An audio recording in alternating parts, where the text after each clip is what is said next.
Hello world, this is Morgan Harper Nichols here, and this is day 17 of 366 days of blogging. And today I'm going to be talking about how to have a successful blog in 2016. And I'm pretty passionate about this topic. I've been blogging for about 12 or 13 years now, ever since I was in high school. I started it as a hobby, and I've even done it professionally. So I've had a really fun decade plus blogging, and I've learned a lot. I've had some successes and I've had some failures. So here's just some of the things that I've learned and some of the things that I see sort of changing with the blogging world, and hopefully it will help you as well.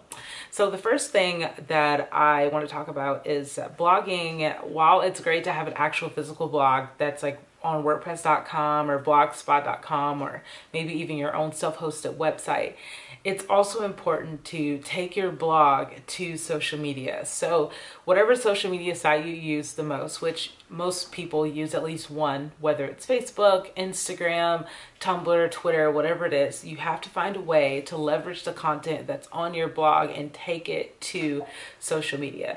So what I mean by that is if you post something on Instagram where you're talking about your latest blog post, it might be a good idea to actually take a part of that blog post and put it on Instagram. And the reason why that's important is because even though in theory we would love for everyone to stop what they're doing and come read our blog posts, chances are most people are just too busy, or they say, I'm going to go back and read that later, but then they never get to it. And just like that, they're never exposed to your blog and they never actually see what you have to say. So by taking a part of what you're saying and putting it directly onto Facebook or putting it directly onto Instagram, you're essentially giving your blog two platforms, and you're multiplying where your content is being distributed.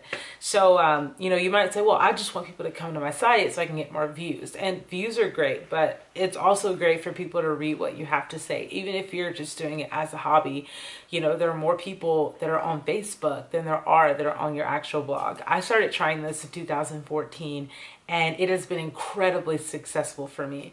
I tried it on one blog in particular that had about 2,500 followers, I think.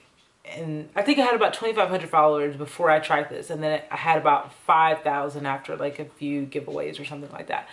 But I had about 5,000 followers, and what I did was I started posting the content that was on my blog. I was taking pieces of it and changing it up a little bit and then putting it directly on Instagram. And now that blog has 56,000 followers on Instagram, while the subscribers on the actual blog is something like 1,000, I think. If it's even 1,000, it might be like 889 or something like that.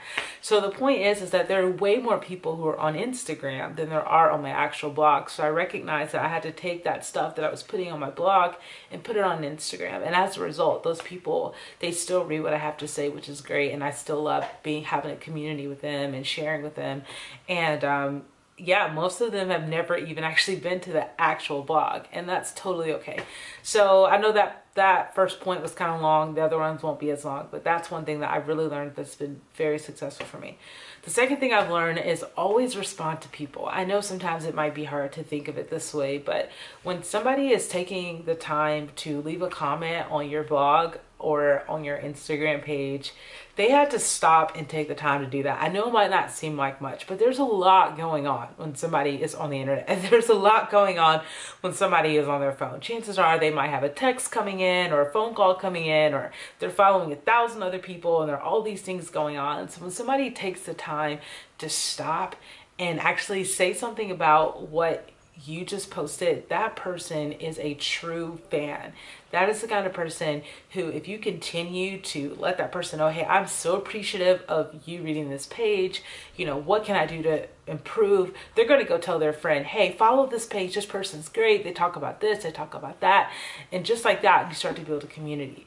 I made that mistake, I think like 2012 or something. Like I posted something on a blog, and the blog post actually did really well, but I didn't respond to any of the comments till like 7 months later. And most likely those people never even saw, or they just completely forgot that they had even left a comment on my blog. So try to be on top of that. Even if it's just on Instagram, try to respond to as many people as you can. And the third thing is consider, using lists in your title. So for instance, 4 ways to do this, or 5 things I learned doing that. Those are just ways that people can just sort of gravitate what you're saying really quickly, and they can listen to the points and they can move on. And, you know, of course we want everybody to sit there and read everything we have to say, but they might not have time. Maybe they only have time to listen to one point and then they want to come back later. I'm sorry, to read one point and then they want to come back later and read another. So I recommend doing that. I tried that and it's been very successful for me every time I try that. And it's becoming even more important that I do that now, because in 2016 now there's so many social media sites, there's so many platforms, and it continues to grow, and people are being bombarded with apps and advertising and really big companies who want their attention. So the only way you're going to be able to get their attention with your little blog, I'm not saying that your blog is like little, but if it's smaller than say Adidas or Nike, you know, that's what I mean by little. And is that, you know, you've really got to find a way to get their attention right there, because you only have a few seconds before they move on to the next thing.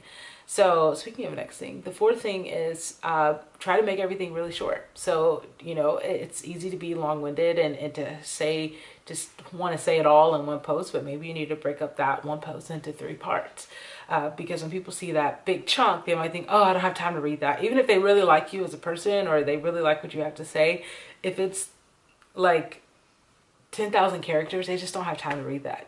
Most people, I mean, they're checking their phones while they're sitting on the train, or while they're sitting on the bus, or, you know, waiting for something at the bank. And, you know, they don't have time to sit there and read the whole thing. But if you can give them something short and to the point, then it can really be effective. So the fifth thing is leverage your content. So I've kind of already talked about that a little bit in the first point, by taking your actual blog post and putting it on social media.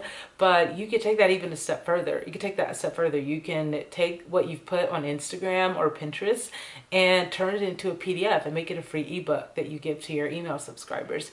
You can do an audio version of it. You know, maybe you're a travel blogger, and, you know, you've written these long posts about different restaurants you've been to. You know, take some of the photos that you've taken and turn it into a colorful magazine that people can buy on your website. And that's just a way that a lot of bloggers are making an income from blogging, even if it's not a full-time income, even if it's just a hobby. It's just a way to supplement your cost and to help people see, hey, look, I have something to say, and you might find it interesting. And, you know, maybe you don't like reading actual blogs, but maybe you like magazines. Maybe you don't like magazines, but you like to follow people on Instagram or Snapchat. So, you know, take that content that you already have, that you already feel passionate about writing about and talking about, and just try to find as many avenues as you can to put that content in, if that makes any sense. Well, that was just sort of a fresh off the press video. I kind of wrote down 5 points, and I'll probably do this more because I'm really passionate about this topic. And thank you so much for watching.